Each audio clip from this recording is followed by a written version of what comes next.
शादी हुई तो शादी की रात मैंने अपने शौहर से एक अजीब सी फरमाइश कर दी। मैंने उसे कहा कि मुझे एक चीज़ का बहुत ज़्यादा शौक है और मैं उसके बगैर बिल्कुल भी नहीं रह सकती।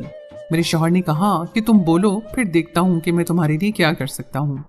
मैंने अपने शौहर से कहा कि पहले वादा करें, जो मैं आपको कहूँगी आप ज़रूर करेंगे।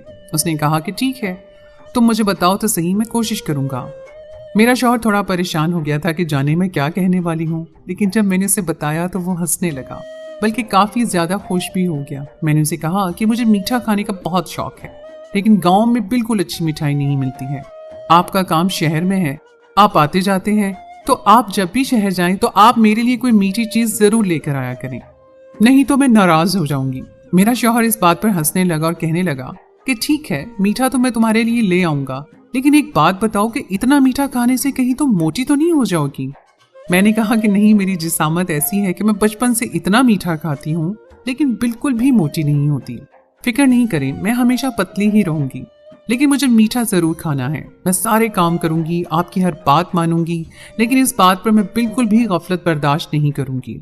कितना टाइम लगेगा आपका, कितने पैसे लगेंगे? थोड़ा मेरे लिए मीठा ले आएंगे तो आपका क्या जाएगा? मेरे शौहर ने कहा कि ठीक है, मैं तुम्हारे लिए कुछ ना कुछ मीठा ले लिया करूंगा। वो बहुत ज़्यादा खुश हो गया था, जबकि मुझे लगा कि शायद वो तंग आ जाएगा, लेकिन अब जब भी वो शहर जाता मेरे लिए जलेबियाँ लेकर आता था। मुझे जलेबियाँ बहुत पसंद थी। वो जलेबियाँ खाकर मैं सुकून से सो जाती थी, लेकिन फिर मेरे साथ कुछ अजीब और गरीब हरकतें होने लगीं जो बिल्कुल भी नॉर्मल नहीं थी। एक दिन मैंने अपने शौहर की लाई हुई जलेबियाँ खाई नहीं बल्कि फेंक दी और सोने की एक्टिंग करने लगी, लेकिन कदमों तले से जमीन निकल गई जब मैंने देखा कि मेरे कमरे में कोई मौजूद था, और वो एक नहीं बल्कि 4। मैं अपने माँ बाप की इकलौती बेटी थी और मेरे माँ बाप गांव के जमींदार थे। मेरे नाम पर न जाने कितने मुरब्बा जमीन और जानवर थे। मेरी शादी जिससे हुई वो मुझसे थोड़ा बड़ा था, लेकिन न जाने क्यों मुझे अच्छा लग गया। कहते हैं कि कोई आंखों को अच्छा लग जाए तो फिर दिल को भी अच्छा लग जाता है, और वो शख्स मेरी आंखों को अच्छा लग गया था क्योंकि वो बहुत ज़्यादा हसीन था। मेरे माँ बाप के साथ मेरा ऐसा रिश्ता था कि अगर मैं उनको कहती कि मेरी शादी फलां शख्स से करवा दें तो बिना सोचे समझे करा देते। जब मुझे तस्वीर दिखाई गई तो मेरे दिल से आवाज़ आई कि मुझे इसी शख्स से शादी करनी चाहिए, और मैंने हाँ कह दिया। मेरे माँ बाप मुझसे बहुत ज़्यादा प्यार करते थे, सारा ख़ानदान मेरे पीछे था, लेकिन मेरे बाप का कहना था कि ख़ानदान में शादी नहीं करूँगा क्योंकि ख़ानदान में कोई लड़का इस काबिल नहीं है और मुझे कोई पसंद नहीं आता था। ये शख्स मुझे पसंद आ गया और मैंने उससे शादी कर ली। उसकी और मेरी उम्र में 7-8 साल का फ़र्क था, लेकिन लगता नहीं था। शादी के दिन ही मैंने अपने शौहर से फरमाइश की कि मेरा हमेशा मीठा खाने को दिल करता है, आपने मेरे लिए कुछ भी मीठा लाया करना है। वो फौरन इस बात पर मान गए। वो भी समझते थे कि मैं एक ऐसे घर से आई थी जहां मैं सबकी लाडली थी और मेरी हर बात मानी जाती थी, इसलिए वो इनकार कैसे कर सकते थे। वैसे भी 1-2 दिन की दुल्हन को कोई इनकार नहीं करता। दुल्हन के पास यही वक्त होता है कि वो सबसे अपनी बात मनवा सके। अगर चाहे तो कुछ उसूल बना ले और फिर वो उसूल सारी जिंदगी चलते हैं, वरना बाद में तो इसकी इज्जत और मकाम ऐसे गिरती चली जाती है कि जैसे कभी थी ही नहीं। बस शादी के शुरू के दिन ही होते हैं अपनी बात मनवाने के लिए, और मैंने भी ऐसा ही किया। अब मेरा शौहर जब भी शहर जाता मेरे लिए जलेबी ज़रूर लेकर आता था, और उसके हफ्ते में 2 से 3 चक्कर ज़रूर लगते थे।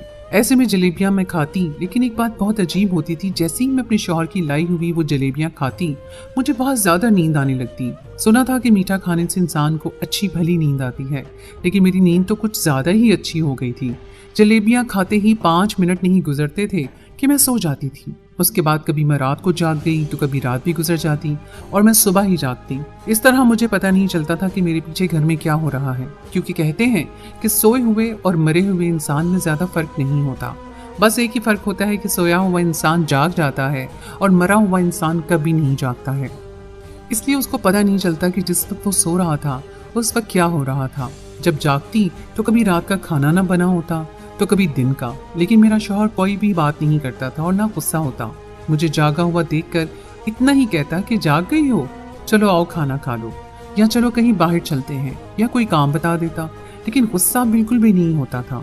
जबकि अगर उसकी जगह कोई और होता तो उसने यही कहना था कि खा पी कर सो जाती हो, ये किस किस्म के अतबार हैं। इस बात के लिए तो मैं अल्लाह का बहुत शुक्रगुजार थी, और मुझे इस बात पर पूरा यकीन भी हो गया था कि मेरा शौहर मुझे बहुत मोहब्बत करता है, इसलिए उसे मेरी कोई बात बुरी नहीं लगती है। उसे मेरा काम ना करना बुरा नहीं लगता था, लेकिन अब ये कुछ ज़्यादा ही हो रहा था। एक दिन ऐसा हुआ कि कि मैं जलेबियां खाकर सो गई और रात 2 बजे मेरी आंख खुली तो मेरा शौहर घर में नहीं था, जबकि इस टाइम आ जाया करता था। उसका फोन भी बंद था। मैंने देखा तो मुझे बैठक की लाइट ऑन नजर आई। रात के 2 बजे बैठक की लाइट ऑन होना तो चलो गलती से भी तो हो सकता है, लेकिन फिर जब मैं करीब गई तो मुझे वहां से कुछ आवाजें आई। एक आवाज तो मेरे शौहर की थी, दूसरी आवाज को मैं पहचान न सकी, पर इतना जरूर समझ गई थी कि किसी लड़की की आवाज है। लेकिन उस टाइम बैठक में कोई लड़की क्या कर सकती थी, वो भी मेरे शौहर के साथ। मेरा माथा खटक गया। मैं गुस्सा हो गई और मुझे जितनी भी गनूदगी थी वो सारी की सारी अचानक ही उतर गई। मैंने दस्तक दी तो वहां पर खामोशी छा गई और 10-15 मिनट के बाद मेरा शौहर बाहर आया। कहने लगा कि तुम जाग गई? तुम जाग कैसे गई? मैंने कहा मैं जाग कैसे गई से क्या मतलब है आपका? इंसान सोता है तो जागता भी है। आप बैठक में क्या कर रहे हैं? कहने लगा कि मेरा दोस्त आया हुआ है। मैंने कहा कि दोस्त की तो आवाज़ नहीं आई मुझे, बल्कि किसी लड़की की आवाज़ आई। तो कहने लगा उसकी बीवी भी तो साथ आई है। मैंने कहा उसकी बीवी और उसका शौहर रात के 2 बजे हमारे घर में क्या कर रहे हैं? और अगर बीवी आई है तो फिर मैंने भी सलाम करना है, मैं भी मिलती हूँ उनसे, उनके लिए कुछ खाना चाय वगैरह बनाती हूँ। तो मेरे शौहर ने कहा नहीं, वो लोग चले गए हैं। जब तुमने दस्तक दी तो वो जाने के लिए ही खड़े थे, रवाना हो गए। बैठक का एक दरवाज़ा बाहर भी खुलता था, इसलिए शायद मेरे शौहर ने उनको वहां से निकाल दिया था। लेकिन अजीब सी बात थी कि रात के 2 बजे कौन किसी के घर अपनी बीवी को लेकर यूं आता है। मुझे अपने शौहर पर शक हो गया, लेकिन फिर सोचा कि नहीं, ऐसा नहीं हो सकता। मेरा शौहर मुझसे इतनी मोहब्बत करता है, मेरी हर बात मानता है, जो मेरे फ़राइज़ हैं यानी घर के काम करना वो भी मुझसे नहीं मांगता। उसने मुझे घर में नौकरानी भी रख दी थी। मैंने सिर्फ खाना बनाना होता था, वो भी कभी कभी मेरा शौहर खुद ही बनाता था या बाहर से ले आता था। मेरी ज़िंदगी तो बहुत अच्छी गुजर रही थी।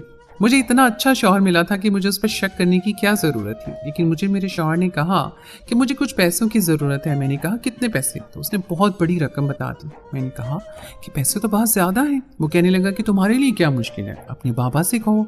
मैंने कहा कि जब बाबा को पता चलेगा कि आप पैसे मांग रहे हैं तो वो कुछ भी करके दे देंगे। मेरे शौहर ने कहा कि नहीं, बाबा को ये नहीं बताना कि पैसे मैं मांग रहा हूँ, तुमने अपना नाम लगाना है। मैंने कहा कि मैं क्या कहूँगी, अभी मेरी शादी हुई थी तो उन्होंने मुझे सब कुछ लेकर दिया। ऐसी कोई बड़ी फरमाइश भी नहीं है मेरे दिमाग में कि जिसको सुनकर वो मान जाए।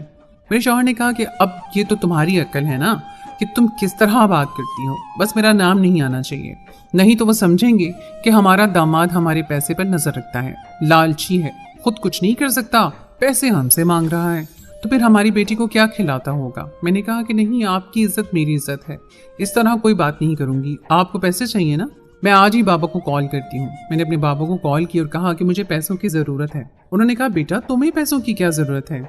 उनको बहुत सारी बातें सुनानी पड़ी और काफ़ी सारे मुझे झूठ बोलकर मैंने उनको मनाया कि मुझे सोने का सेट लेना है। उन्होंने कहा कि शादी में तुम्हें 100 तोले सोना दिया था, वो तुम्हारे किसी काम नहीं आया।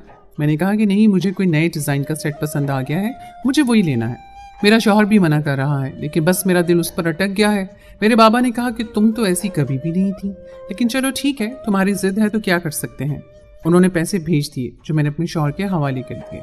एक दिन एक मज़ारा हमारे घर आया और उसने एक फ़ाइल मुझे पकड़ाई और कहा कि ये बड़े साहब को दे दीजिएगा, बहुत ज़रूरी फ़ाइल है। मेरे शौहर ने पैसे लेकर यही कहा था कि उसे ज़मीनों के लिए खाद लेनी है, ज़मीन बहुत ख़राब जा रही है और ट्रैक्टर भी ख़रीदने हैं। लेकिन इस फाइल को देखकर तो लगता था कि ज़मीन सिर्फ ख़राब नहीं, ज़मीन तो कब की बंद हो चुकी थी, उन पर तो एक दाना भी नहीं उग रहा था। मेरे शौहर ने फिर वो पैसे कहाँ लगाए, जबकि उसने तो कहा था कि मुझे ज़मीनों के लिए पैसे चाहिए, जबकि उसने तो कहा था कि मुझे ज़मीनों के लिए चीज़ें लेनी है, लेकिन ज़मीनें बंजर हो चुकी थी। मेरा शौहर उन पैसों पर अयाशी कर रहा था, वो घर की चीज़ें भी उन्हीं पैसों से ला रहा था। कल को वो पैसे खत्म हो जाते तो वो फिर मुझसे और पैसों का मुतालबा करने वाला था, क्योंकि उसके पास तो आमदनी का कोई जरिया नहीं था। उसका साफ मतलब यही निकलता था। मैंने जाकर अपनी अलमारी खोली तो उसमें मेरे जेवरात भी नहीं थे, यानी इससे पहले जो घर के खर्चे चल रहे थे उसके लिए उसने मेरे जेवर बेच दिए थे और मुझे एहसास नहीं था कि 100 तोले सोना मेरी अलमारी से गायब हो चुका है। इसका मतलब है मेरा शौहर मुझे इस्तेमाल कर रहा है। मेरा शौहर मुझे न जाने कैसी चीज़ खिला रहा था कि मैं हर टाइम सोती रहती थी। अब तो मेरा ब्लड प्रेशर भी लो रहता था और जब मेरी आंख खुलती तो बैठक में कोई ना कोई महफिल चल रही होती। मेरा शौहर वहाँ खुशगपियाँ मार रहा होता था, कभी कमरे से गानों की आवाज़ें आती तो कभी लड़कियों की। कि उसने क्या मुझे समझा था। डॉक्टर के पास की तो डॉक्टर ने मुझे ये बताया कि आपको नींद की दवाई दी जा रही है। इतनी नींद इंसान को नहीं आती, जबकि आप तो उम्मीद से भी नहीं है। आपके साथ ऐसा कोई मसला नहीं है तो फिर आपको इतनी गैर मामूली नींद कैसे आ सकती है। अब मुझे शक पड़ गया था मैंने एक दिन अपने शौहर की लाई हुई जलेबियां नहीं खाई और उनको फेंक दिया। उस दिन मुझे बिल्कुल भी नींद नहीं आई। मैं पूरा दिन जाग रही थी कि जिस टाइम मुझे सोना चाहिए था उस टाइम भी मुझे नींद नहीं आ रही थी, लेकिन मैंने सोने का नाटक किया। मेरा शौहर कमरे में आया, मुझे लगा कि वो सोने के लिए कमरे में आ रहा है, लेकिन वो मुझे देखने आया था कि ये सो रही है या जाग रही है। वहां से मुझे देखकर वो वापस चला गया और फिर मुझे बैठक का दरवाज़ा खुलने की आवाज़ें आई।